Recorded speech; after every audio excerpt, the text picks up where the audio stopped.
welcome back to the UNK Coaches Show. I'm Austin Jacobson, joined here by UNK football's own head coach Josh Lynn. And Coach Lynn, you had a really good week last week, obviously put 45 points on the board against Northeastern State and got a win in homecoming. Yeah, it's a good homecoming win. It's our first homecoming win since entering the MIAA. I think the last time we won a homecoming was in 2011. So extremely happy with the performance, extremely happy with all the festivities that led up to homecoming, and more importantly, the outcome of the football game. Well, offense looked very impressive in this one. You started off the game, different quarterback, TJ Davis started. He ran the ball very well, got the offense rolling in the first quarter. Is he your starting quarterback moving forward? Well, I think he is up to this point. However, we will continue to use Alex. And once it just goes back to whose skill set the defense has given us. And Alex is a huge part of this football team, and we'll continue to use Alex.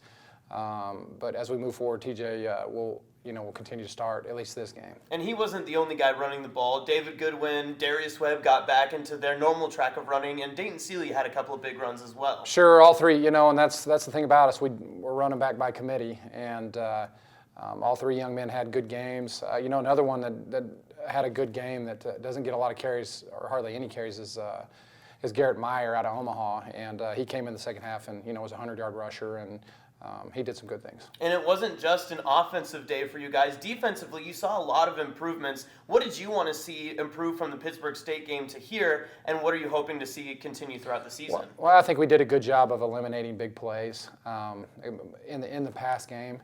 Our run defense is solid as usual.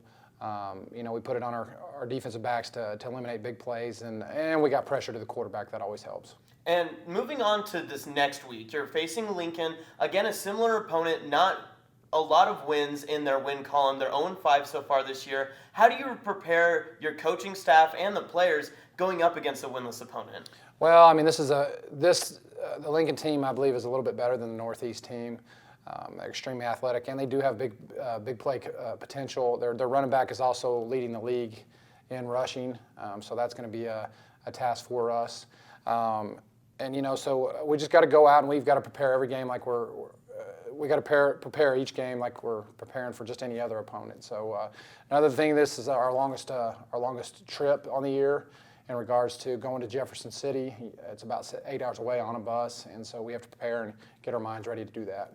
Looking forward to next week as well, you play Northwest Missouri State, obviously a team that's been one of the top teams in the conference. And when you have a team that is winless and you're traveling to them, is it easy for your players to overlook, and how do you overcome that as a coaching staff? Well, we don't. With the Lopers, we can't overlook anybody. We've got to go out and we've got to, our football team thrives on working hard and working hard for every opponent. And this is a very explosive Lincoln football team. However, I know their stats doesn't show it, but they've got some big playmakers. Their quarterback's a good player, as well as their running back again. So some up and downs on the season so far for your team. 3-2 currently. What's the emotion and mindset of your team right now? Oh, we're good to go. I mean, this is a great group of young men. The thing I'm most excited about, and the thing that is really encouraging with this group is this group never, when we do lose, we all take the blame, and when we do win, we all celebrate together, and it's just a good group to be around. Now, you've had a couple of guys moving in and out of some positions, specifically at linebacker since Rakita has been out. Are you looking for that next man up, especially after seeing a lot of film last week, or do you think you might just continue to go by committee at that position? No, J.C. Nutter has done a good job. Sal Silvio is always going to be there. Another one that's playing pretty good ball is Ty Botsford. However, J.C., he led us in tackles this past game. And we'll continue to go with JC just as long as we feel that he can do it. And what's the health of your team right now? Are there any key injuries that the media needs to be looking out for? No, we're in pretty good shape. We got a couple of receivers that are banged up, and nothing too serious. Our linebacker core is a little banged up, but all in all, we're okay.